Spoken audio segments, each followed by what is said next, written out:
Going in three, two. Welcome back, everyone, to the Punk Rock Horror Podcast. I'm Matt. I'm Cody. And today, instead of sharing a funny story, mostly because we're in quarantine and not a lot of funny things are happening, we're actually going to change things up as we intro the show today, and we're actually going to play some horror games. So this is where we're going to try to come up with some new ideas for some horror games we could play, and we're going to see if they work or not. So jumping into it with keeping in theme of H.P. Lovecraft, I came up with a great game. Cody, are you ready for this? Hopefully, my butthole is clenched. So, as we all know, that all the excitement. So we all know that H.P. Lovecraft's writings, it come off very confusing. It can be very hard to decipher. So the thing is, what if this was right, though? What if, H.P. Lovecraft did fall into his own madness and actually did get sucked into the universe that he wrote about, and it's actually a real thing, and he's now finally coming back to our universe, our realm of reality. He's escaping the void and coming here, but he's missed out on everything since he died. It's been a long time. Shit's happened. So Cody, the game is. The game is that you are the first person that H.P. Lovecraft is going to meet. How would you explain the new world to him? Everything you hate is a reality. Just like you wouldn't even sit him down, just like straight up. Look, man, do you want to know who was our last president? Like, it's just because he's so racist. See, because funny. You know, I think would be really funnier is if we could like kind of like something like similar to the scene of like 50 First Dates, where like he makes a videotape for Drew Barrymore to watch every morning. That'd be so fucking funny. Just because I'm like, look, man, you're gonna need to sit down. Here, have this. He's like, what is this? I'm like, look, this is what craft beer is now. What the fuck is craft beer? I was like, okay, did you ever have beer in your time? Yeah? Okay, this is made by special companies that specialize in just beer. It needs to be like, his mind's going to explode from just that. I'm like, all right, let's watch this on this television.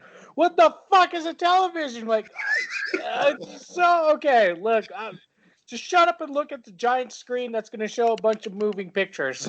Can you imagine what it'd be like to like take him to like Hot Topic or whatever, and then he sees a plush Cthulhu?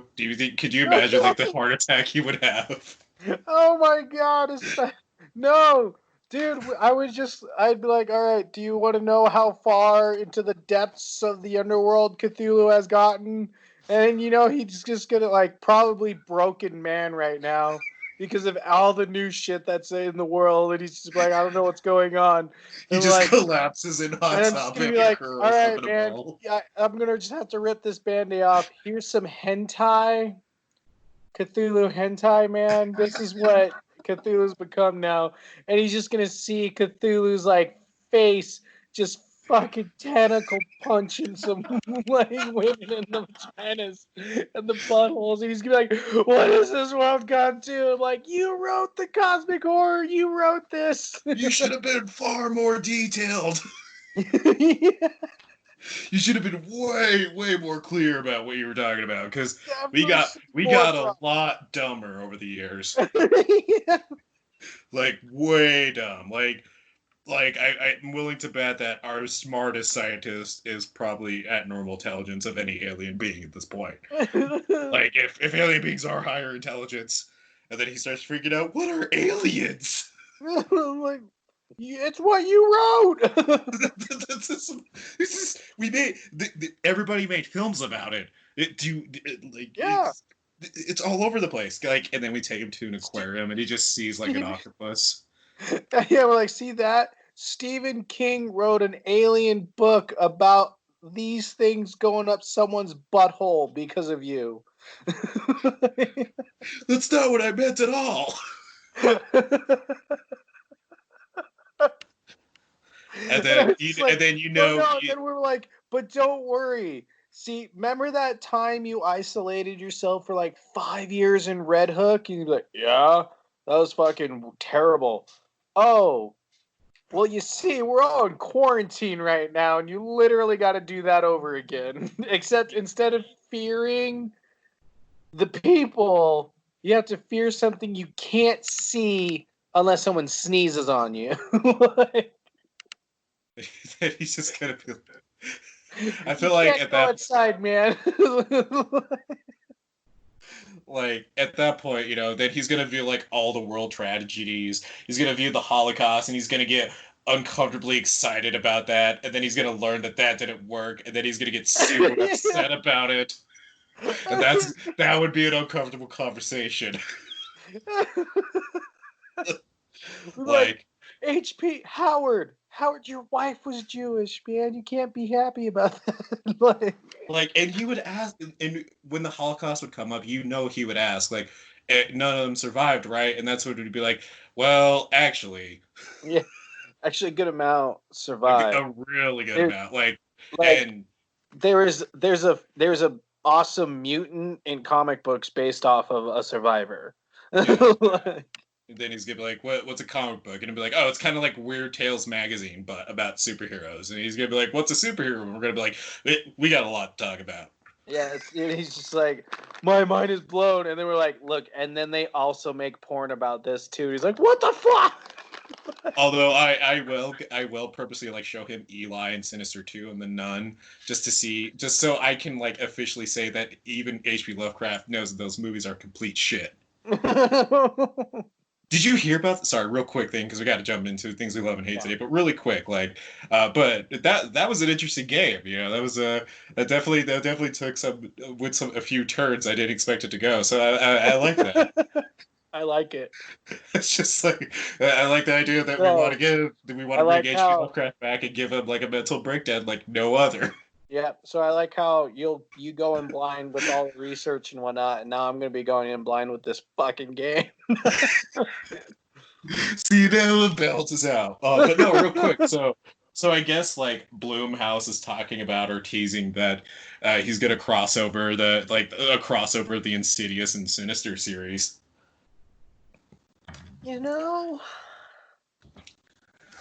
I don't know how I feel about it, seeing as how the only person that would make sense with is dead in Insidious. Well, man, I imagine it's gonna be some shit where like the fucking monster from Sinister, which to be fair, the reason I don't remember is because Sinister 2 still left such a sour taste in my mouth. Sinister, I feel like pretty solid. no, yeah, and that's what's so fucking just drives me crazy about Sinister is that the first one is fucking amazing. Ethan Hawke did fantastic in it because he's a legend in himself, and it was a fucking phenomenal movie, dude. And it scared the shit out of a lot of grown ass men that I know, and it was awesome. And then here comes Sinister 2 with like they're weird ass Children of the Corn plot all of a sudden, and it's just like the dumbest fucking thing I ever saw. Like I still can't believe that the dialogue that they decided to keep in that film was the kid laying in bed just like continually being bugged by other dead children, and on the first night of course he's obviously terrified, but like a week passes in the film, and just like on like the third or fifth night he's just again the dead kids come to wake him up to do some more creepy shit, so eventually he'll kill his parents, and then just like they're like, come on, come wake up, you gotta come watch these movies, because that's all they're doing. They're trying to like possess him via the film by making him watch the movies. Yeah. Right. It's like, you gotta come watch these movies. Come on, go watch it. Go watch it. And like at first, it's really, again, really traumatizing the first night because he's like seeing these kids like brutally murder their parents. Yeah. So he's obviously shocked. Again, coming back to like the third or fifth night that this happens, and it's just like, hey, you gotta go watch the movie. And it happens. It happens in the fucking movie with the kid just like it's just like, I don't want to go look at the movie. But come on, we gotta go see it. You gotta finish. Okay. Like, I'm just like, so am I supposed to believe this kid's terrified, or is he just fucking annoyed that he keeps getting woken up? Because that's what it looks like to me. Like, and it's just like, I can't believe anybody liked that movie. Like everybody loves to shit on Midsummer and can't even back up the reasons why they love Midsummer. Which, by the way, again, I think this is actually what I hate, and we're gonna actually transition to something we love and hate now. So this is a segment of the show where If you've been listening to us for a while now, you already know this, but if you're new to the show, this is where we take something we love and hate and we just spin our own perspectives on it. It could be anything in horror, it could be anything in politics. It's kind of just, a toss of the hand. So jumping into it, what I hate is and this is definitely gonna probably give us some flack, but I really don't give a shit. So I'm really getting tired of the negative criticisms towards Midsummer that I'm seeing on a lot of horror forums. And here's the reason why. Now, I am all for criticizing movies, especially ones that, even if they are like widely loved and really accepted, like I get it. Like if you don't like it, all I ask is that if you're going to continually say that a movie sucks and it is boring, to follow up with more evidence. Like because that is such an infuriating like critique of any movie, like especially when you just hate a movie. Like if you're actually going to hate a movie so much that you want to talk about that you hate it, follow up with evidence as the reason why you hate it. Just don't be like, "Ugh, the movie was boring. It wasn't even scary. I walked out of it. I didn't get the point. It's whatever. This bored me just as much as Hereditary." Like, oh my God, shut up. I get it. Like, for fuck's sake, you're saying the same thing that 10,000 other fucking people have already said. You're not bringing anything new to the conversation. And for being a bunch of like, like independent content creators that talk about horror, I feel like we kind of have the flat platform to call you out at this point. So here's my thing, Yeah. man. And this also goes for movies that you love. Like, don't get like this is just the same treatment for you guys who just love to say, "Oh, I love that movie. It was the best movie ever. It was great." Like, How why can was you it great? not love it? It's so good.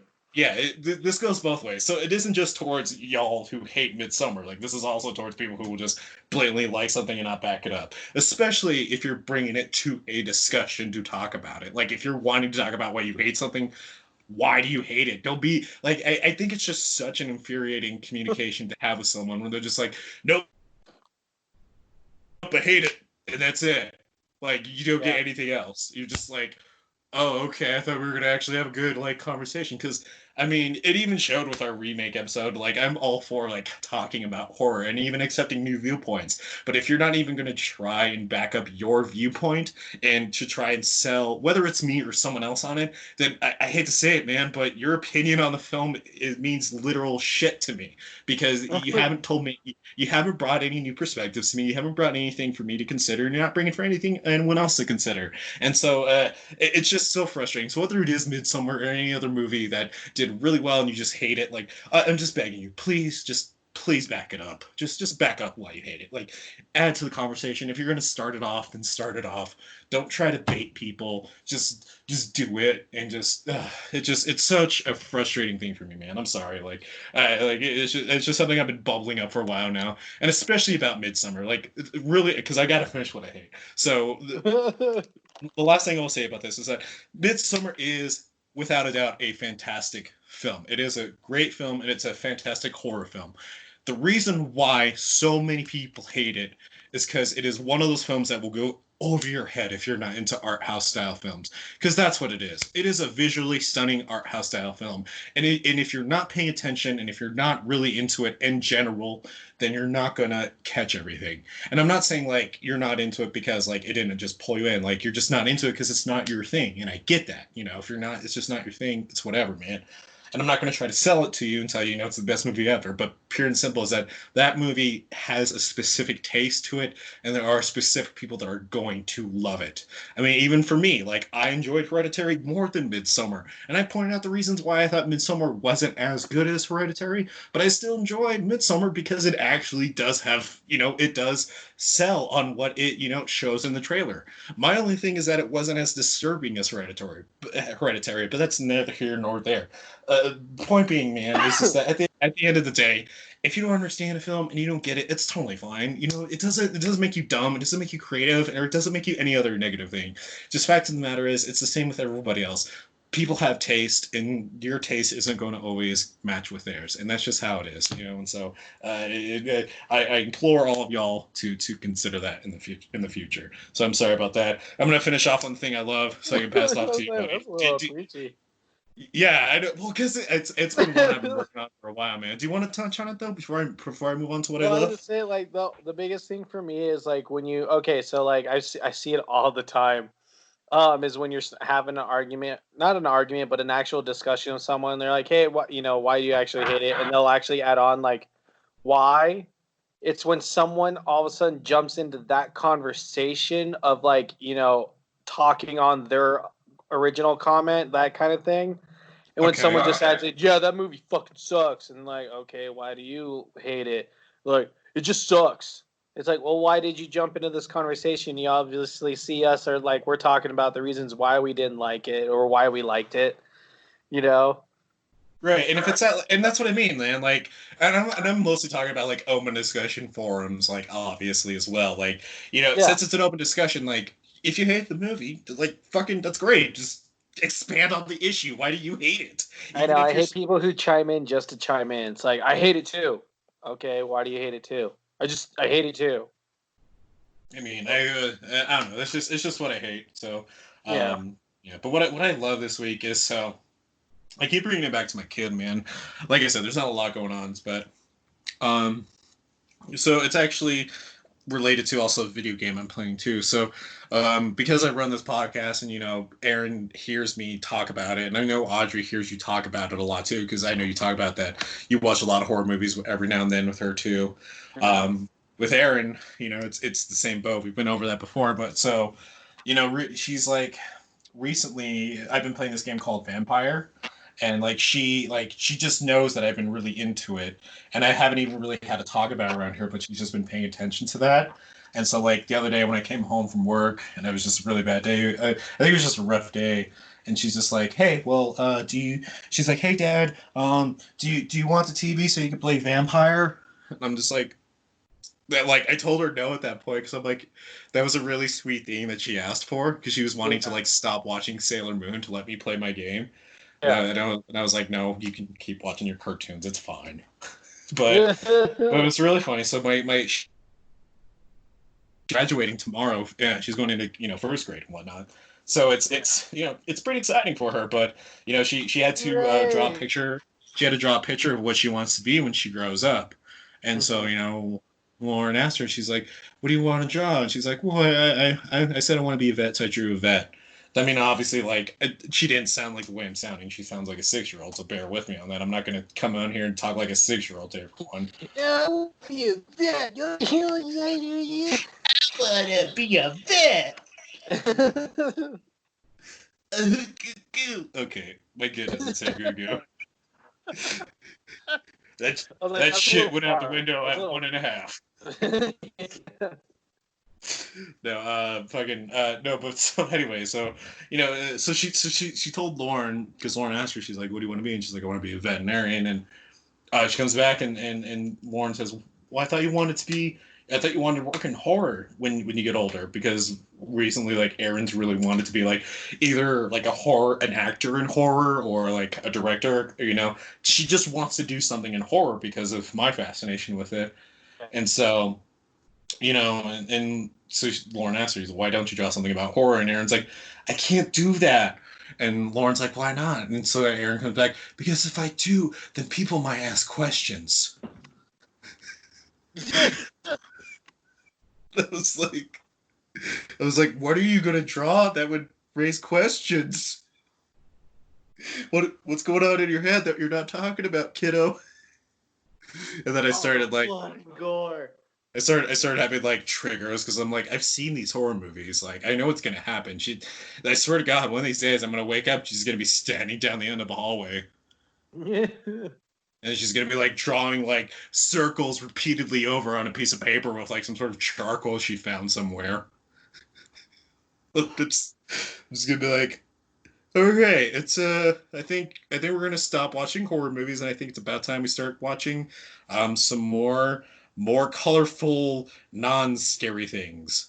It's Yes. probably All right, let's turn on SpongeBob, right?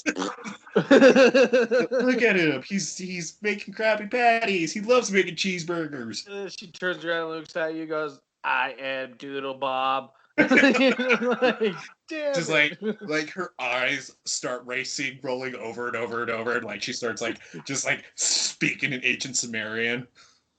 You're like, oh shit. Fuck. All right, Lauren, we got to get rid of this one and make another one. Sorry. Yeah, Back go to the start drawing over. board. And she was like, "What? This one's possessed. There's Never like, ends well for the parents. You've like, seen Sinister." do we have to watch Exorcist? Yeah. Look, we don't know a priest that's willing to sacrifice himself to Pazuzu. So Yeah, maybe Steve, the guy who wedded us, maybe he's willing to take one for the team, but I don't know. It's a pretty heavy bargain. yeah. Also, because this little son of a bitch didn't was hiding, I'm taking everybody with me to go put away my ferret. So don't mind the walking noises. No worries. Hopefully you'll be back to talk about something you love and hate. Oh, I'm just taking the computer with me. Oh, okay. Well, For Skype, with that, I can do.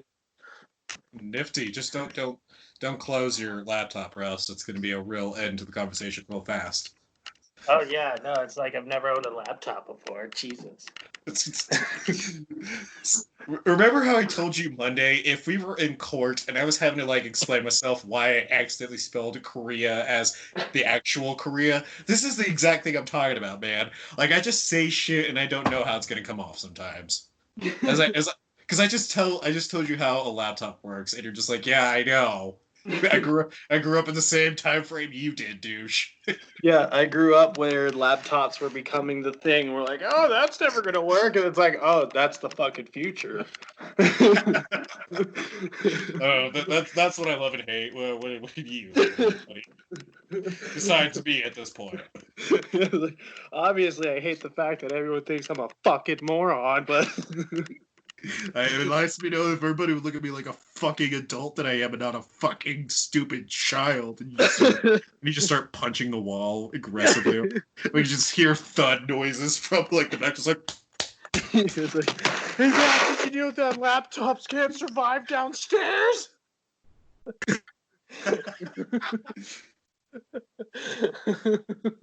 wonder if my laptop can handle the washer.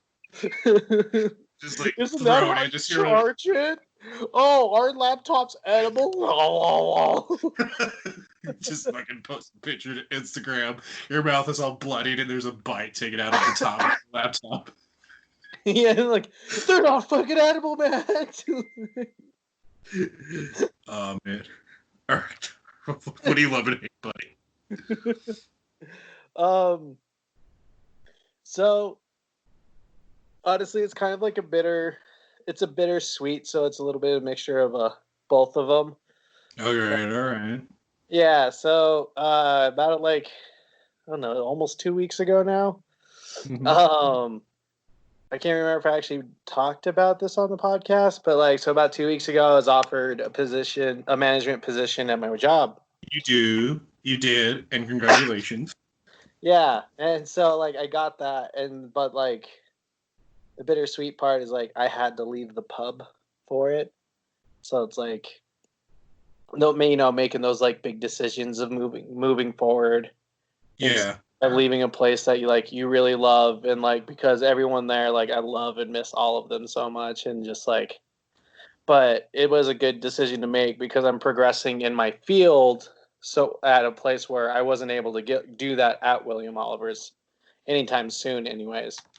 And so it just sucked because William Oliver's like took really good care of us, and they took really good care of me too, and so it just sucks saying goodbye to that. So it's kind of my love and hate, but the nice part is like now I'm in management, and it's weird being in middle management because like I'm used to being in a leadership role from swing dancing, but I never got paid for that, so there wasn't as much pressure, Yeah, I get that. Yeah, but so it's uh, like it's weird.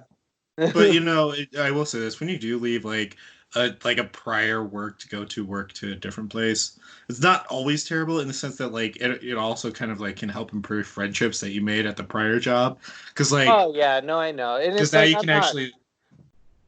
No, I get it. It's just no. I was just saying, like, it adds to that whole bittersweet though, because like you still don't want to like just like the whole see you later, goodbye kind of thing. It's Yeah, rough. well, like I the thing get it. that sucks is like also, well, because of the times, I never really got to do that. And so, like, I've been trying to build up the courage of making a post on Facebook and tagging them all because I haven't really messaged them back because, like, it the time I took that position and had to call them, I had to call them because, of course, we're not allowed. It's COVID right now, and that's the only reason. That's the honestly the only reason why I even ended up getting the position is because I went back to a place and I brought better skills to a previous job that offered me a position there, and then the everything I learned from William Oliver's I brought to there, and that's why I got offered the position. So it's like that's where also the sweetness comes from. Well, the thing that I love is like all the stuff I learned from working at the pub got me a better position, you know. Yeah.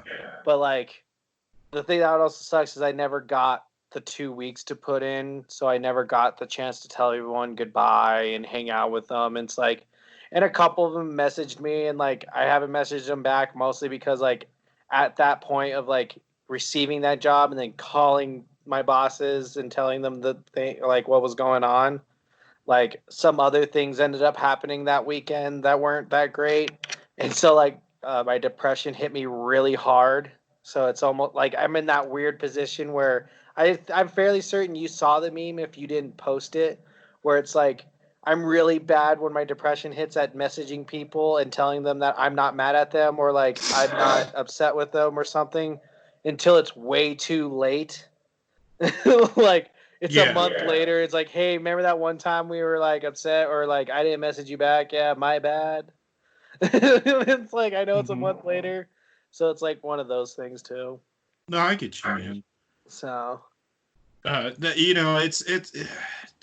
I think it's always interesting how change in anything can affect our mentalities. yeah, You because know, I hate change, and so well, like, and even you to obviously know that I really don't. I don't like change. well, and I just think in I just think it's human nature to view change as an enemy in general. I mean, to be fair, Yeah. we do fear the unknown, and change is part of that. And I know that there's people that are out there that are just like, oh, I welcome change. I'm well for it. That's great. You can go like shove your crystal up your ass. I'm talking about everyone who's living in reality with the fact that they don't handle change well. Change well. Yeah. I'm sorry. Those people have a special place in my own personal hell for me because it's just like I because I've had so many conversations where I'm just like it was just like, oh yeah, this position isn't too bad. It's just I'm having a hard time getting used to it. Or like, oh, the new apartment isn't too bad. It just the change is what's weird. Having to get hard to it. And then somebody always has to be like, but change always brings new horizons and great things and this is happening for a reason. And I'm just like, I know that's why I made the change. I don't need you to like Yeah. go back over like it truly a lot of times That's why they are I coming from know like change happens. It doesn't mean I have to like it. like you asked me how I'm doing, homie. Like I'm telling you how I'm doing in this moment. I'm not. What is me saying that the change is the change is hard getting used to? Am I saying like when the change is hard getting used to that I'm saying yeah the change is hard getting used to and because of it I started sniffing cocaine through my butthole? Like, is that what I said? Did you hear me say that? Like, do I have a drug problem now? Like, I just said I'm having a hard time with the change. That's all. Like, I get so frustrated with those people, man. That's what I hate this week. Fuck those people. Like there's twofer. I feel Fuck. like you've been inside for too long, so you're starting to like focus on those things again. Honestly, man, I will tell you that I'll be straight up with you. This quarantine sent me through two breakdowns from just like my manic depression. Yeah. And I'll be open about it. I don't give a shit. Oh yeah. But like it's I mean I give a shit but I don't give a shit what anyone else says about it because it's my own thing. But like during that time like I learned to come back to meditate again and learn to like the value of meditating. Like I'm not gonna be one of those people that tells you that meditating is gonna change your fucking life and sell you on some like essential oils and whatnot. But just for me it does help me calm down. And because of it, it's helped me regain some perspective on a few things, especially with the podcast, and like realign my motivation for it. So with that, like I think it's also kind of like sparked some more things in my head. So because I felt like a lot for a while there, it was just like dull, dude. Like it just felt like my thought process for anything was going through molasses. Does that make sense? Yeah. Yeah. and it's just like now everything feels like it's clicking a little bit better. Like I know what I want to talk about. I'm remembering a little bit more, and I think it's helping with my ADHD too. So yeah, man, like it's just yeah, fucking. It's just it's a weird time. It's just a weird Yes, it fucking is. time, and I think that's And gonna always be the constant thing. pretty much. And I think because of that, and it's a weird time, we should talk about some weird movies. We will. I got to throw one quick shout out to our music producer as well. Again, he's been Big Boot Studio has been an absolute badass. He's been working on a lot more music for the show. He's been doing his own stuff, helping other bands, making his own music too. Big Boots is just he's a fantastic dude all around. And I know his actual name. I just go by Big Boots just to protect his privacy because that's how I do. That's how we do it. But it he sent us a testimonial a while ago, and I think I already played it for the podcast. But if not, I'll have to definitely include it. If not in this episode, the next episode. But he basically talked about just like how much he's loved the show and just how much we've meant to him, and just the mutual between both of us has been great. It's just kind of one of these things where like it's been amazing running this podcast because you never know who you're going to network with, you never know who you're going to connect with, and Big Boots jumped on he reached out to us originally as a fan and saw that we needed, help and came on, helped us out and has been a valued member ever since. So go check out Big Boots Studio. Go give him a follow. He's making amazing stuff. And, you also need your own stuff made. He doesn't work exclusively for us. He does freelance stuff. And we do let him out of the crypt every now and then to go work with other people. So I mean, just when he's good. Just when he's good.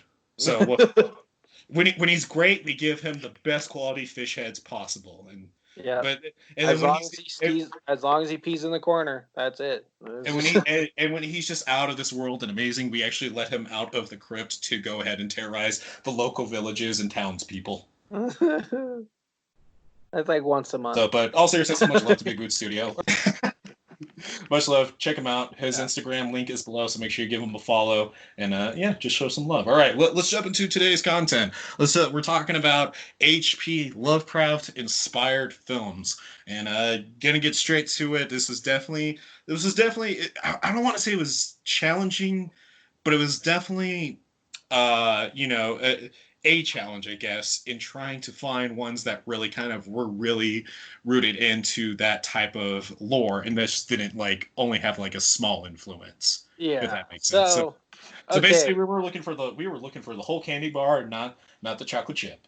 Yeah. So because the reason why it's also really hard because like this was the hard part for me, and I don't know if it was for you because there's a difference between H.P. Lovecraft horror movies and cosmic horror movies. Oh yeah, cosmic horror is H.P. Lovecraft. He created cosmic horror, but that's different from what H.P. Lovecraft horror movies are. So, because next week we're going to be talking, part 2 of H.P. Lovecraft. We're going to be talking about the creation of Cthulhu and all of his cosmic horror icons and stuff. So I was like saving the cosmic horror movie for next week. So it was hard shifting through that and then finding what was H.P. Lovecraft and cosmic. So, but I was really pleasantly surprised with my pick. Yeah, I figured it out. For me, I had to start with Stuart Gordon because Stuart Gordon, if you don't know who he is, everybody who's listening, Stuart Gordon is actually a filmmaker he actually did Dagon, which we did a review for here on the podcast. Yeah. He's also was the director of Reanimator as well, which we done here on the podcast. Yeah. And he was actually like one of the main guys that adapted a lot of H.P. Lovecraft's films, from everything from like From Beyond to Castle Freak to I think Edmund is influenced. I'm not positive. I would actually have to double check on that one. He was an episode about this guy. Well, he was he even did the documentary about H.P. Lovecraft, Lovecraft Fear of the Unknown. So I had to start with his filmography and kind of like work my way down because I was actually going to do a Stuart Gordon film, but they didn't have it available, so that's why I kind of just was like, fuck it, and so had to find something else. Sadly, so well, not sadly, because it's actually a fantastic film. But yeah, that's just what we had to do. With that in mind, though, I think we should jump into it. I went last time, I believe, with the Blob, and then did I go last, or was I before you? Do you remember? Dude, I never remember. That's fair. Fair enough. Then how about I just jump into it and yeah, let's say you go first. Let's say that was accurate. Let's just say that's how it is. Man, I will say though, we've been pretty good about just like rolling with it and just been like, fuck it, we're not going to try to like keep track of it. And I like how this time we actually do try to remember and keep track of it. I know we try every now and then, but for the most part, it's like just fuck it, just go. Just fuck it, man. It's your turn. Fuck it, we're doing it live. Fuck it, do it live. Oh my god! So okay, just right before we do this, quick sidebar. Me and a coworker of mine have like an actual conspiracy theory that all this, and including Trump's presidency, is all Epic Rap Battle's fault, because their rap between Hillary and Trump, holy shit, it's so good, and Hillary's so fucking good in that, and it was like blatantly show like everyone's mindset of that time for that election, that fucking of course Hillary's gonna win. Like, Siri, come on. And like that rap video, like obviously shows like that mindset. And so we're just like, it's their fucking fault, man. They're just like, of course Hillary's gonna win, and everybody's like, of course she's gonna win. And then she didn't win. Like, so they're like, we're just like, it's her fault. It's their fault. It's their fault for this. Way to Obviously, go. it's not. Obviously, it's not. But yeah. Right. Remember, we one of the best compliments we've ever given, and also weirdness, is that we're a politically safe podcast because we make fun of both sides equally. Everyone. Because politics is shitty for everybody. all you gun-toting, avocado-loving sons of... Hey, I love guns and I love... I grouped both of them in a very generic stereotype in that one, so... Yay! Because I love avocados and I love guns.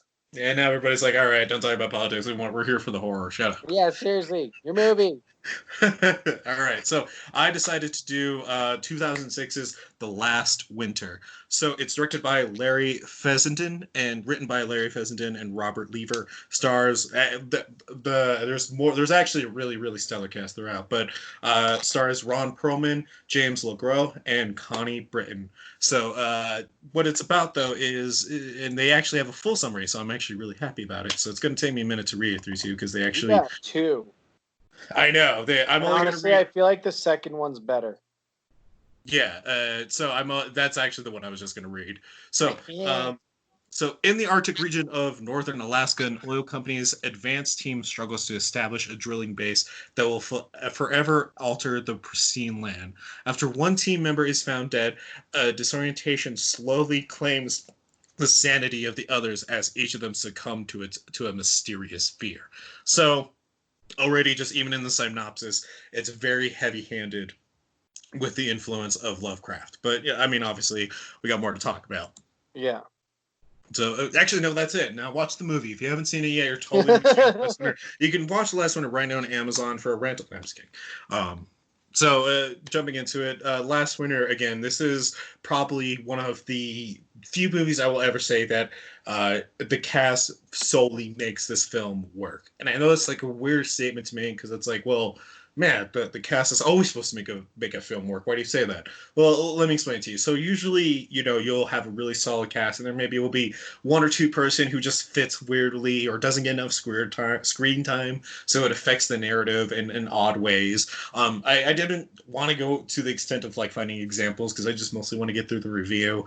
But the cast here is fantastic. So it has, like I said, Ron Perlman, which, if you don't know who Ron Perlman is by now, we have a huge man crush on him. He's Hellboy. He's been in Sons of Anarchy. He's was in Blade, and just so many more. He was in fucking Aliens as well. And so it's just it's Ron Perlman, but he was in it. He was in it. And for when he's in it, I liked it. So, it stars also James LeGros from Point Break and Phantasm 2, and also The Wildling. Kevin Corrigan of Grounded for Life, Lost Girls, and Goodfellas. Connie Britton of Friday Night Lights, Nightmare on Elm Street, the remake, and Zach Gilford, The Purge, Anarchy, and also Friday Night Lights 2. So, again, a fantastic cast throughout this entire film. I was actually mostly surprised to see Kevin Corrigan in this film because I've mostly seen him in comedic roles for the most part. Because he was also even in Superbad. You actually, I know that you'll remember him by this way if the name doesn't already remind you, Cody. But it was in the scene in Superbad where he was the guy who was throwing the house party. And remember where they all meet in the driveway, and he's like, "He's gonna don't let the tiger out. You're gonna let the tiger out." You remember that scene? Oh yeah, the one who's like trying to be all cool and stuff like that. Like he's the one who wants to be hip. No, not him. The guy who's throwing the house party, who's gonna fight him. The guy who has the girl who had the period on Jonah Hill's leg. Oh, the guy whose girlfriend. Oh, okay, yeah. I know. Kevin Corrigan. I actually like him as an actor. I think he's I think he's really good too. I think he's pretty underrated. I mean, he definitely usually plays that like weird, off-putting, like stoner-esque type guy, but and he's definitely not typecast in that too. Like he's definitely weird, but it's for different reasons. So, so like I said, this movie, another great pro about it is we're opened up to this kind of what is Zach Gilford watching the orientation video for his character because he plays the character Maxwell, and he's watching, just North, that's what's called, it's like North Industries, and they're doing the orientation video talking about why they're drilling in Alaska and making the case for it, so on and so forth. And so then we follow him to the base site where they're trying to establish this drill site. And so we're introduced to all the rest of the characters there. We're introduced to James LeGros' character, known as Huffman, and also Ron Perlman's character, known as Pollock, or also goes by Ed, throughout the film. And throughout this time, we're definitely starting to see the dynamics of what's happening. So because James is here, Huffman, he's here at this base site to make sure that if this is actually a good idea, basically, because he's done a lot of work fields. And that's also kind of what I want to talk about really quick, is that they're really, really smart with writing the influence and motivations for each character in this movie. All of them have a reason to be there, and they point it out early on, and you know why they're there. You're never questioning why just some rando is doing this or that. You know what everyone's doing, and it's makes it 10 times easier to keep track of why they're doing it. So so I love that part about it because they follow up with a lot of science, and you could tell that all the actors and actresses studied a lot of material when walking into this film to make sure that they were as accurate to it as possible. So considering I don't run a drilling site or know how that's ran, anybody who listens to us that does, you might want to watch it and see how accurate it is. That being said, though, James LeGros' character, he's basically like, hey, so if, as they're talking all around at dinner one night, because at this point, Ron Perlman's character returns from a 5-week trip to come back to this drill site to start getting things going. And so they're all meeting around dinner, getting to know each other, getting to know James LeGros' character, Huffman, and they're all talking. And he basically makes the case. He's like, so I'm here just to, make sure that, if we're going to fuck up one of nature's last untouched, pristine, places, and they're going to pay me to be here, then why not kind of attitude. Because he's been so drawn out from what he has seen throughout his time that he's just kind of jaded to all of it. So and so that's just kind of what we're introduced to. And so early on, I will tell you this, it's definitely going to give like those vibes of The Thing, which, to be fair, The Thing is also a Lovecraftian story as well. But you can definitely see that it's a little inspired by it, but it's only to the fact that it's an isolated group in the Alaskan wilderness, really. And so it's only kind of reminiscent of that. So The Thing. Yeah, I don't think the audio went through on your end, but yeah, I said The Thing. Yeah, no. So you're doing a review about The Thing. Oh, I got it now. Look at you. You're so... Well, anyway, so you want to check out the last one on Amazon Prime. You can get it for $2.99. No, there's no point of me finishing the review now. I actually watched The Thing, and I'm making all of this up.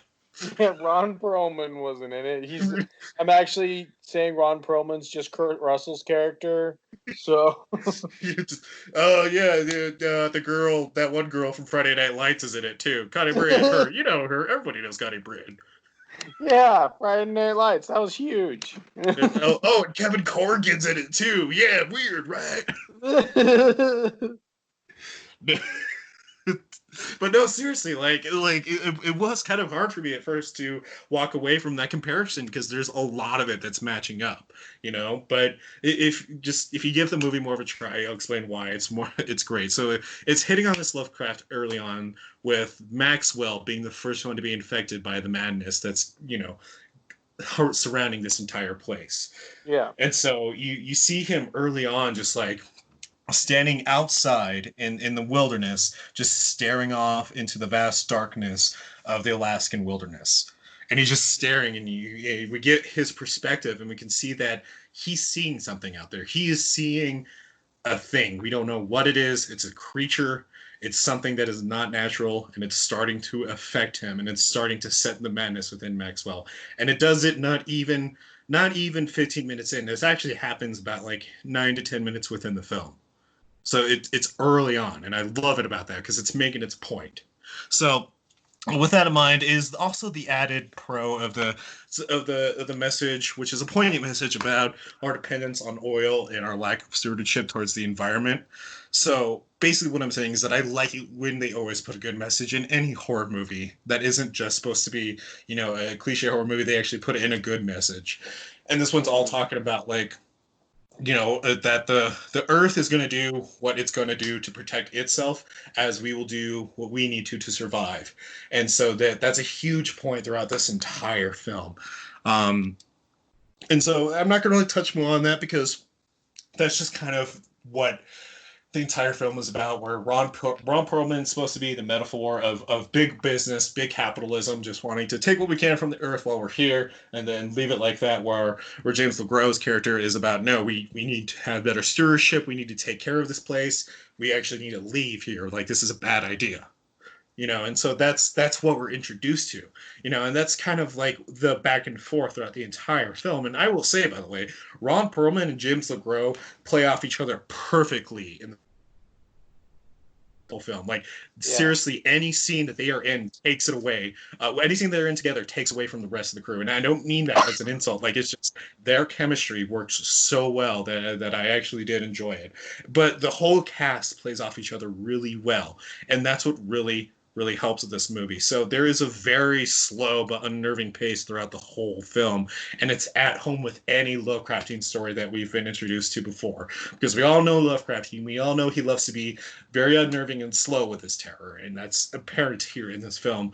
And, it folds, and with that, we get to kind of get this unnerving feeling presented to us via how the characters are viewing it and the way they talk about it, and the fact that some of them that are not even willing to admit something strange going on after somebody dies already is a huge, like, kind of just like, holy shit, like the madness is fully setting in at this place. And this is kind of like the whole trajectory of the film, is that they're more and more studying this drill site. Is this actually ground that we can mine? And they're talking about, no, it's too warm. All the rigs are going to fall through if they try to come out here and create ice roads or anything. They're going to fall through. And there's all these warnings about it. And then what's really cool is that there's a scene where James LeGros he's actually in this hut taking his notes, talking, noting the temperature change in the environment. And all of a sudden this like huge wind comes in and throws everything around in this little hut that he's in. And he, like, it's so bad that it's almost like a tornado basically. And he's just like having trouble trying to get out of this, little hut he's in. Eventually he gets out of the hut and falls down to the ground. And then all of a sudden it's just a sunny day. There's no wind. Everything is fine.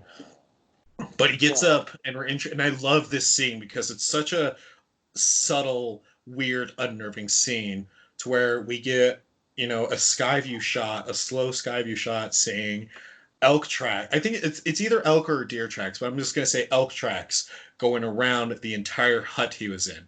And it's not just one, but like a ton of elk.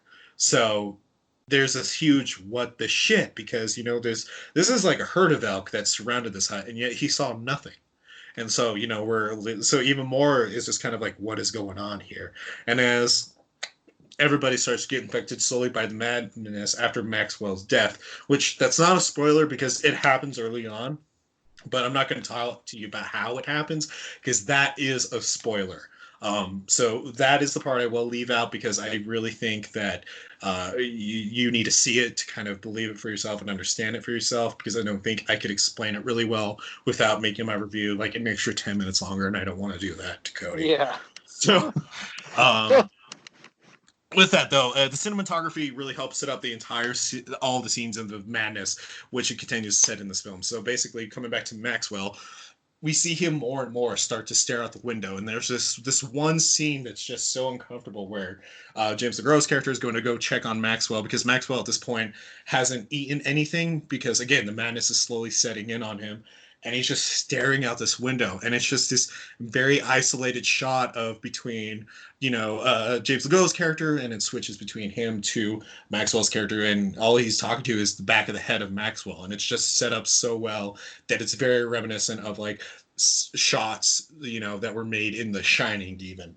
It's just it's really well done, and I enjoy it for it because it really helps set in that type of atmosphere. What I also love about this is that as the movie continues on and more of the crew starts to die off due to the madness, eventually it comes down to James LeGros and Ron Perlman to go on a excavation to this fort called Fort Crow in order to get help because at this point of the film, half, if not more than half, of the crew has already been killed off due to the madness that has set in and the creatures that are surrounding this place that they can't see. And so because of that, they're going to this fort, and this is where the film blends genres of not just horror but also a survival film. So we see Ron Perlman's character like eventually fall through some ice, and so even though him and James LeGros' character basically hate the living shit at each other, Hoffman goes to save Pollock, and as Huffman's pulling Pollock out by his belt, Pollock has to leave his boot behind because his boot gets caught under some rocks, and then we see Pollock starting to freeze to death, and we start seeing Huffman start doing these survival techniques to keep him alive, and then it becomes more of a survival film, at this point. And so it's I liked it for that because it actually changes up the pace of it, what we were viewing because it's like on one end we see Huffman and Pollock surviving the harsh Alaskan wilderness, and on the other end we see the remaining heroes that are back at the excavation site, the base site, trying to survive this madness. And so it's like we got pure horror happening on one end and then just survival happening on the other. And so I liked it. Like it was really well done and it kept its balance. And so I give it a huge plot for that. One thing I also will say is that they also tap into like native, like I don't want to say I want to say maybe Alaskan lore. I don't know if that's actually really correct. It's not correct actually. Now that I'm thinking about loud, I'm just getting really excited and ahead of myself. But basically, they're trying to speculate what the monster is, and so they start bringing up, oh, I think it's the Wendigo is basically what they have. They have the I think it's the Wendigo conversation. Yeah. And that's basically what we're introduced to is it being the Wendigo, but I honestly think it's not a Wendigo. I think it's something else entirely, but that's kind of up to the viewer to decide what they think it is because we do get introduced to the creature at some point. So anyway, so as they're trying to get to Fort Crow to get help to get people out of this excavation site and go home. We were then starting to the end of this movie, and then we start to see what really happens. And so this is the part where I am going to really heavily tell you all that this is a huge spoiler. And I'm going to tell you if this movie sounds interesting to you, or if you want a new type of Lovecraft horror movie and you don't want it to be spoiled for you, skip this spoiler. I am telling you right now, I will get because it's going to give it away, and it's going to give away the twist. But just trust me on that. All right. So I'm going to give you about a 2-minute spoiler warning. So if you're listening right now, get ready at the end of the countdown to skip ahead by 2 minutes in order to miss the spoiler. So going in 3, 2, 1. All right. So this is the spoiler portion. So eventually Ron Perlman and both James LeGros make their way to Fort Crow. However, they are stopped by the creatures or the Wendigo, however you want to name it. And while Ron Perlman's character gets eaten alive by not just one but multiple creatures, we see James LeGros' character get taken off by one of the other creatures as well. And as he gets taken off, it seems like he goes to a different place. One could say a different realm, because after that point, we don't see him anymore. He's just gone. Huh. He goes through what looks like to be a time warp, and you'll have to see it. And yes, he went through the time warp again. But sorry, I just wanted to make a Rocky joke. But no, seriously, he does go through a different. He, go, he does go through a parallel universe, and so I think at this point we're being shown that he's being taken into the void. I strongly recommend that you watch it and see it for yourself, because that is the last we see of our hero.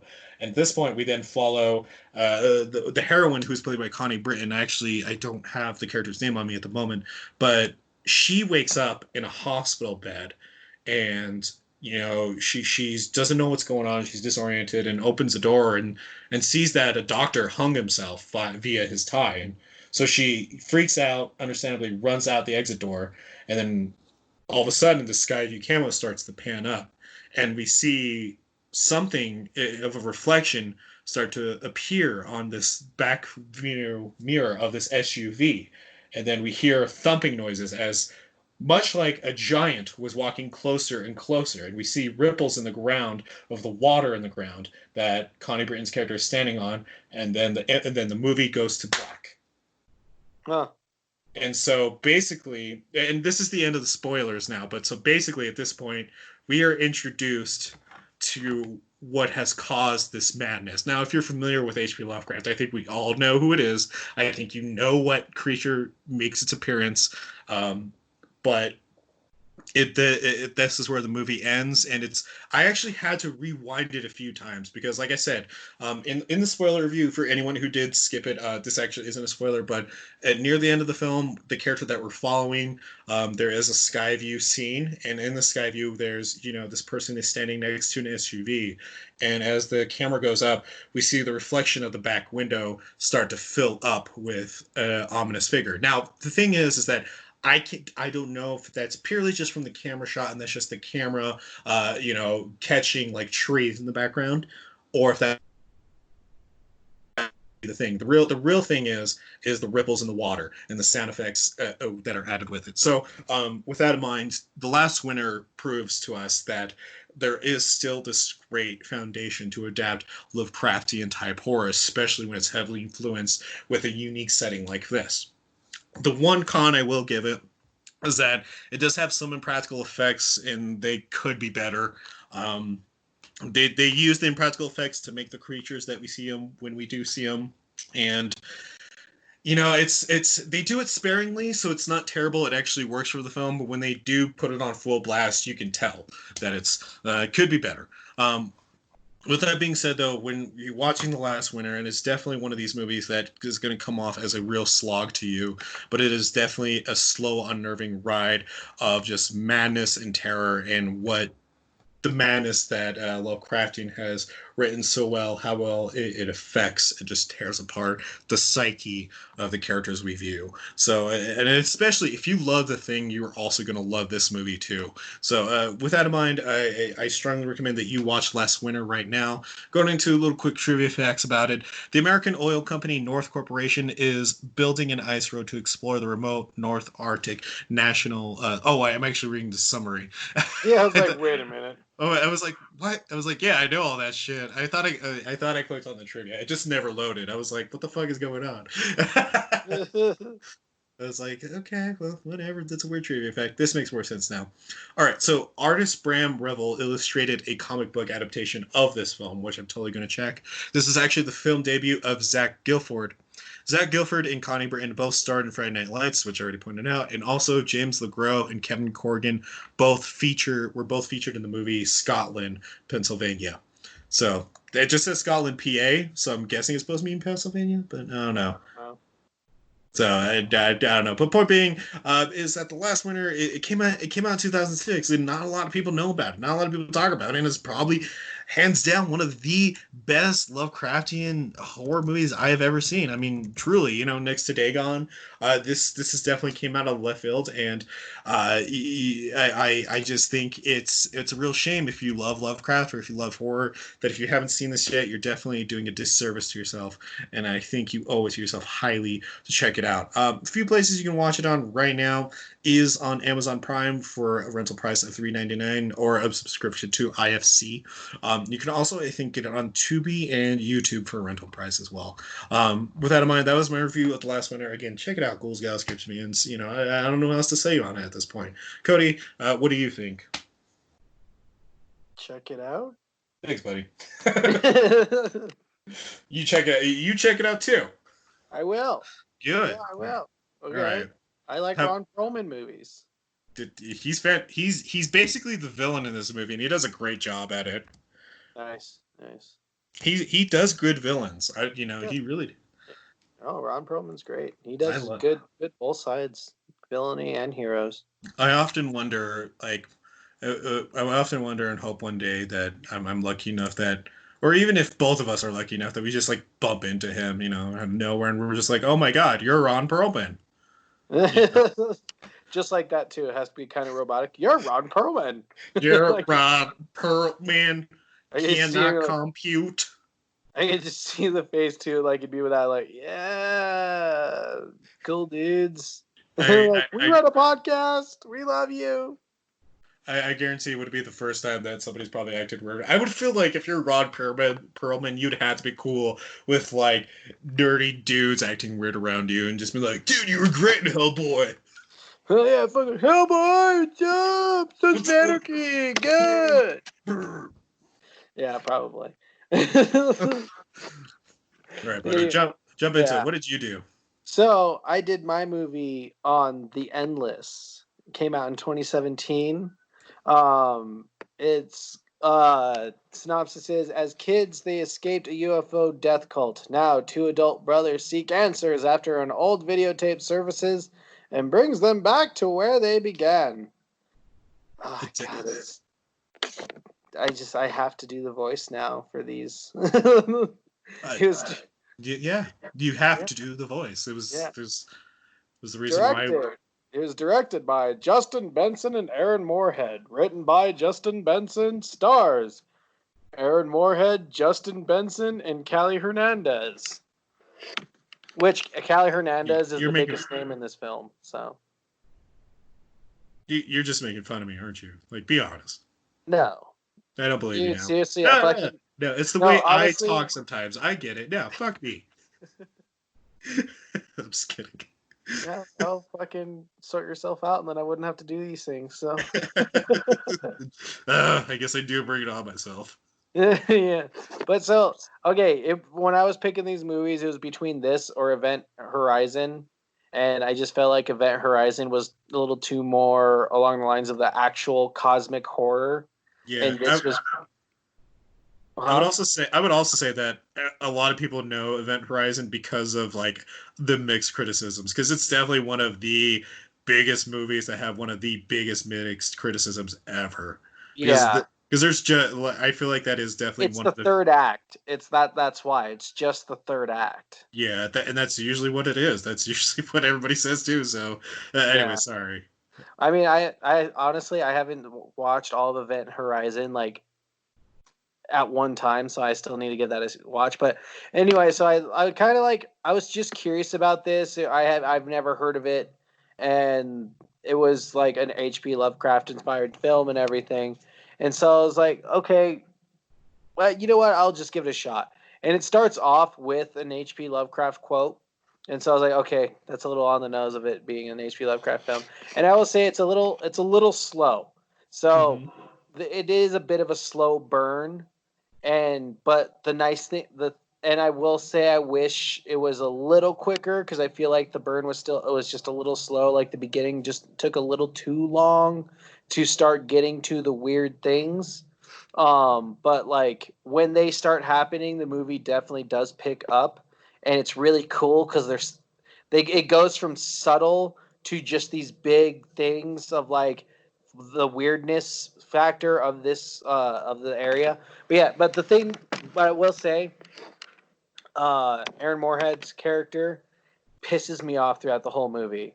He's kind of my biggest con because him and Benson's characters, Justin Benson's characters, they're brothers, but Aaron Moorhead's character acts like the annoying ass 12-year-old little brother, and Justin Benson's kind of like the hard ass teen brother that's been through some shit, so he thinks he knows best.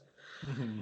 And so, but they're adults, so it's like that's the part that pisses me off the most with this movie is that they're adults, but they act like these characters, and I kind of get it, and you'll understand why when you watch the movie, because that's the big twist about it, and it took me a hot second, like after the movie, to really understand like why they act like that, because they never talk about it, they never address why they're like in their like 20 like late 20s to early 30s, and they act like fucking a 17-year-old and a 13-year-old. Oh, I bet I know, or at least I don't. Well, I should say that, but I can speculate as to why. Is what I should say. Probably, but it gives away the twist of why. And so like, but it dawned on me afterwards, and I was like, okay, this is a smart film, and it made me like it like it more. But my biggest con is still Aaron Moorhead's character, because he acts like such a little snot nosed brat. But anyways, so it starts off kind of slow, and the reason why I say he acts like a snot nosed brat is so it starts off after they've already left this cult, and you find out that Justin Benson's character, he like went on the news when they left this UFO death cult, and he went to the news and he said like, yeah, they're all fucking like eunuchs and shit. They're all they all got their like balls cut off, and that's what you have to do to be in the cult. It was telling the news that like they're gonna commit mass suicide and shit like that, and like just trashes this cult. And he like convinced his brother that this was all a thing, but he's like, but his brother always goes, but I remember so much good from it. He's like, I remember being happy there. Like, why would you take, like, I don't understand why you hate it so much. And so he does that annoying thing of like, I want to go back, I want to go back, I want to go back, until they finally go back, and of course they have to, or else there would be no movie. But I also feel like that takes a little too long for them to get back there, because they get back after they receive a message, a videotape, and they play the videotape, and it's a message from one of the cultists saying that they're gonna arise soon and stuff like that. Makes hints of like, yeah, we're in a death cult, but they never say we're gonna commit suicide. And so like after they get the video, like the little brother finally just convinces the older brother. The older brother is just like, all right, fine. Well, if we go for one night and one day, will you just shut the fuck up? Like that's literally what he basically says, or not literally, but that's basically what he says. And the brother's like, yeah, and they go. And so things start getting a little weird once they start getting to the place. So how it is, it's set up like a commune. So like they say there's no leader there. Everyone just pitches in what they need to pitch in for it to all like work and stuff like that. Like, they feed each other, they all pitch in and stuff. Like it's a community is like what they keep trying to convince these brothers. And so, but when they're driving up there, there's just this dude in like the fucking like white reverend white suit, like the southern reverend white suit. He's just standing there smiling like a jackass, and you're just like, all right, this is a little weird. And so I also like this movie because the jokes are really really subtle, and I actually like the humor in this movie. Oh yeah. Yeah, so like there's this one, and so they get to the camp, and they're like that. For instance, there's just the derpy, dopey ass dude just smiling and waving, and just before you see this happy guy, there's this other guy like walking down the fucking road, and he's all bloody as fuck. Like his face looks like he was just beat the fuck in, and then you just see this happy guy, and you're just like, all right, the humor is gonna be subtle. I like it. And so that's what, and so they do these little jokes throughout the whole movie, and it's really funny. Like there's this one point in the movie where they're walking up this hill, and the younger brother gets a crush on the chick who sent them the videotape. Mhm. And so when they get there, they start talking to him, and she's like kind of hitting on him and everything. And like she's even saying like how she remembers him, and she's like, "Do you remember me?" And he's like, "I kind of do." And so she's like, "Oh, I just remember you were the greatest little kid." And then she starts hitting on him and stuff. It's really weird because they're the same. They look the same age. And the older brother tells him that it's like, she's like 40, right? And they're like, and the younger brother's like, just, that's like, it's weird because they're like, seriously, all these people haven't aged except for their brothers because they left when they were kids. But anyways, so they're talking, and then so they end up sleeping together. They don't have sex. They literally sleep next to each other. And the older brother, like, and so their older brother and the younger brother are on this like little walk, and the younger brother like, "Yeah, I slept with her." And the older brother's like, "Hell, fuck yeah, man, heck yeah, good for you." And he's like, "Yeah, it was great. We like just laid there all night." And he goes, "Wait, what?" He goes, "Are you telling me you literally slept together?" He's like, "Yeah." He's like, "No, what did you do?" And he goes, "We closed our eyes and laid next to each other." He goes, "Do you not know what sleep together means?" He's like, "That's literally what we did, though." That's really funny. Yeah, so there's I like like these little that. jokes like that. It's really fun. There's jokes like that break up the tension because the tension in this movie is really good. It's subtle because, like I said, this movie's a slow burn, and so you get like these little hints of like weirdness, but then they break it up with jokes like that. Like some are really openly like that. That's really funny. But then there's like just little subtle ones, and so how they do the weirdness is really good, and I really like it because, like I said, there's the weird the weird guy who's just waving and smiling, and then right after, like right before you see him, there's this dude with a punched in bloody face. And then they're the one night in the commune, it's one of their first nights there. uh they are talking to this one guy, and this guy's like doing magic tricks, and the older brother's just he's not having anybody's shit. Like he just doesn't give a shit. And so the guy is like, "Here, let me show you a magic trick," and does a card trick, and the older brother's not playing along. Like, he ends up like revealing his actual card, and he's like, "No, that's not my card." And the magician's like, "Go fuck yourself. I know this is your card," basically. Like he has that look, and he goes, "All right, fine. Let me show you another magic trick." He's like, "You see this ball?" And he throws it in the air, and he catches it, like normal. But then he throws it in the air, and it doesn't come down. And the older brother's like, "What the shit?" Like he looks up, and like the ball's not there. And the magician is like, "Put out your hand." And the guy, and so the other brother puts out his hand. And the guy snaps, and like he puts like a weird hand out, and he tells him to put it in a different position.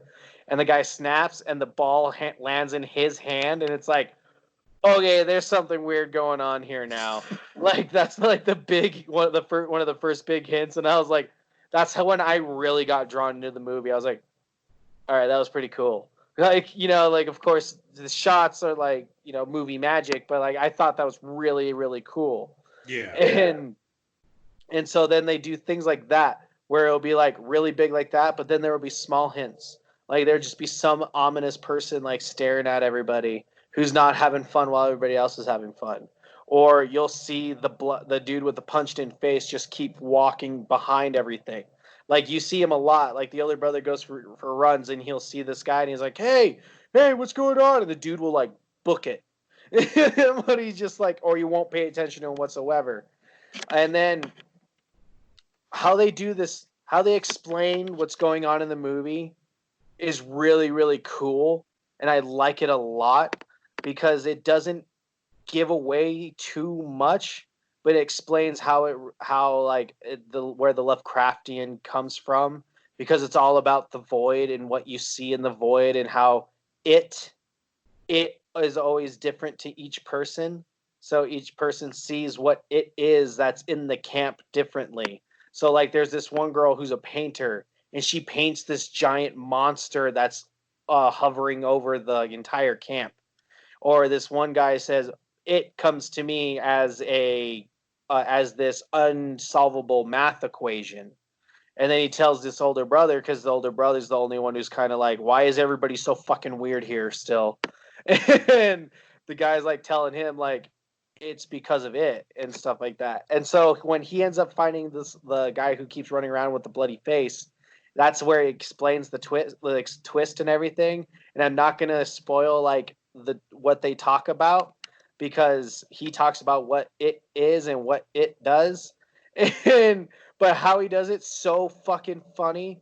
And so it's just and so what he does is he follows the guy, and then he goes into the dude's house like 2 seconds after the guy walks in, but he opens the door and there you just see the dude hung and he's dead. And the guy's like, oh, and so the brother's like freaking the fuck out, but then he turns around and the dude just kicks open the door. He's like, get the fuck out of my house. It's just like really fucking funny, because then he just starts laughing his ass off afterwards too. He's like, I gotcha. Like, he's just like, his dead body's there, but then he's still alive. And so like it's just really fucking good. And so just to wrap things up, so I know I just kind of talked about like specific scenes in this movie and that it's a slow burn, mostly because I can't talk about anything chronologically in this movie without spoiling anything. Because like this movie does such a good job with just like having everything meld together and tell the story. Like I didn't feel like there was any loose ends at the end of this movie, and that's very rare to me. And so it's just I highly recommend it because it tells a good job of this story, and it makes you want to go back and rewatch the movie. Like I need to go back and rewatch it because I know there's more hints and there's more like Easter eggs to what's going on in this movie. And so to wrap things up, what I will say, the biggest con though is some of the acting can be deadpan. Like I lost interest a little bit, not gonna lie. There was a couple times just because the acting's a little dry, if you know what I mean. Like, is it supposed to be that point because they're in a cult? Kind of. Cause so like yes and no, because like so the thing is like they deny that it's a cult, and like so and everything. Of course they deny it's a cult, and they keep, and that's like the biggest joke though, is they all keep dropping like they all keep saying everything that everybody says is kind of culty. So like the older brother is like, what you're talking about is pretty culty. But then the older brother would be talking about something, and someone would like come up to him and goes, "Hey, that sounds pretty culty." And then the younger brother will be saying something, and someone will come up to you and goes, "Hey, that's kind of culty." Like it's the running joke throughout the whole movie that they're a cult, but they're not a cult. Right. And so, but the thing is like I feel like it's mostly just because like since I'm fairly certain this was a low budget and like independent movie, like the acting's just a little independent. Like, and I'm not saying like they're terrible actors, because they're all really good actors, and like they all like when like you'll see scenes where they show their A game, but it's just like I feel like there's just some scenes where they're trying to be dry, but it shouldn't be dry in a sense. You'll honestly you'll have Right. to watch it to like to really understand what I'm trying to say, I guess. I think what you're trying to say is that some of the dry acting seems misplaced Yeah, with yeah, the overall basically. tone of the film. Yeah, pretty much it. But I will say the mystery is really good, and how they reveal what it is really good, and the twist is really really fucking good. Like with how what it does. So like, there's also hints throughout the whole movie of what the twist is going to be, because there's these photographs, and it's what's in the photographs and what they do with this photograph is really really good, because it ties into a big. There's a big spoiler with this movie, and it's in plain sight, and I'm not going to talk about it until later at some other point. But um, anyways, and it's really cool how they reveal like what it is, and so the mystery is really good, the reveals are really good, the twists are really good. The CG is actually pretty solid when it's there. There's not a whole lot of it, which I really like, because it leads everything to the imagination for the most part, and of course you end up seeing like something of what it can be, and so they use CG at that point. but it really holds up fairly decently. I feel like, in my opinion. And but what I also really like is there really isn't any CG. So everything that happens, it's done with practical effects and the use of imagination, which I really like. Like that, what it drives home is like of the whole like what it is. It depends on who wants to see it. Like it all depends on the person. So I feel like they do a really good job at that. So that's why I like that they never really show what it is, and they just show hints of it, like with like I said, the painting shows a monster, and then one person says it's this equation to them, and another person it's a whole nother thing to them. So highly recommend this movie. And like I said, the besides like a little bit of the acting, everything else is fantastic. And I'm not going to talk about it a whole lot more just because it will spoil like big things with the movie. Um, just some quick trivia. Before Benson and Moorhead directed The Endless and Spring in 2014, they broke onto the indie scene with their micro horror Resolution in 2012, which also had its world premiere at Tribeca back in 2012. Some of the characters from Resolution appear in this film. The filmmakers use the song House of the Rising Sun throughout because the lyrics are in public domain, which helped them stay within their limited budget. Which, honestly, the song fits. Like, holy shit, when you do hear it and then what happens throughout the whole movie, it fits spot on, especially with Justin Benson and Aaron Moorhead's like overall character arc. So the fact that they got it from public domain and like ran with it is fucking great. Yay, public domain, anything makes it free for Hurrah! everyone to use. This is the first genre film to play in U.S. competition at the Tribeca Film Festival since Let the Right One in 2008. Oh wow! Yeah, and the decision for Justin Benson and Aaron Moorhead to also act in their film was largely an attempt to keep the budget down. That's funny. It's just last fact. At one point in the movie, Justin is being shown a card trick by a member of the cult. I talked about it earlier. The card which Justin draws is the King of Hearts, otherwise known as the Suicide King, as it holds its sword behind its head. Justin believes the cult is a suicide cult. Oh wow, that's Yeah, a good. and Wow. that's also like fucking foreshadowing, man. Like that's what I mean. I need to watch this. I'm gonna watch this movie again just to catch those hints. You have officially sold me on it. Now I'm starting to really reconsider mine. I mean, did I even do a good job selling you on it? Because I feel like you've done a better job at selling me on yours. Oh no, I feel like you did a pretty good job on selling me on it. You also just had to say you also just had to say Ryan Perlman, or Ron Perlman. So. Yeah, see, so mine didn't require as much effort. I just had to mention good old Ron's name and that he's in it. That's all I had to do. I feel like I wish it was that easy every now and then. You know, just like that one dude that you saw in that one time is in that. You're gonna love it because he was in that thing that you saw that once. You know, the thing. Yeah, that one thing. That one thing. The movie. With and the plot. There was all that death. All the death. We all remember all that death parts. You know, where it's like, oh my god, no more death, and they just kept putting in more death. You know. Yeah, You know all the more death. Just with more death, just like shit tons of death. Like there's death and there's death, and there's like death, and that's where death is in this. And with that incoherent opinion I just threw in there, I think we're gonna tell you real quick where you can check it out. So yeah, you can check out it on Netflix. Yeah, it's on Netflix. It's also available on Amazon Prime for $2.99. That price is good through Vudu, Google Play, and YouTube as well for rent. I'm not sure if any of them have a purchase price, but yeah, check out The Endless City and also check out The Last Winter. Also, thank you so much, ghouls, gals, creeps, and mutants alike, for hanging out with us and letting us share more horror recommendations with you. If you are a fantastic person and you love being cool and you love being the coolest person in your entire room wherever you're at, make sure you like us and follow us on Facebook. Search us up, Punk Rock Horror Podcast, or on our Twitter at officialprhp, or on Instagram, Punk Rock Horror Podcast, #PRHP Podcast. You can also tell me to slow my ass down when I'm talking on Instagram at the Undead Matt. Follow me there.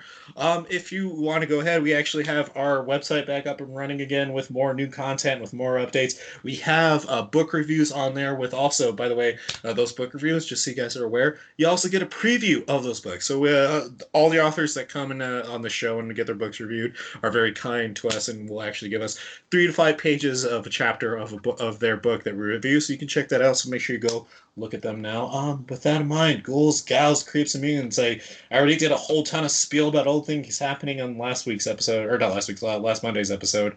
So when we talked about HP Lovecraft, so I'm not going to go over that again. So with that, ghouls, gals, creeps, and mutants alike, thank you for scaring the establishment with us, and we will talk about horror with you next time. Yep. Be ready for part 2 of Lovecraft. Dun dun dun dun dun. Dun Dun dun dun dun dun. dun. Cthulhu. Cthulhu. Yeah. All right. Bye. Boy.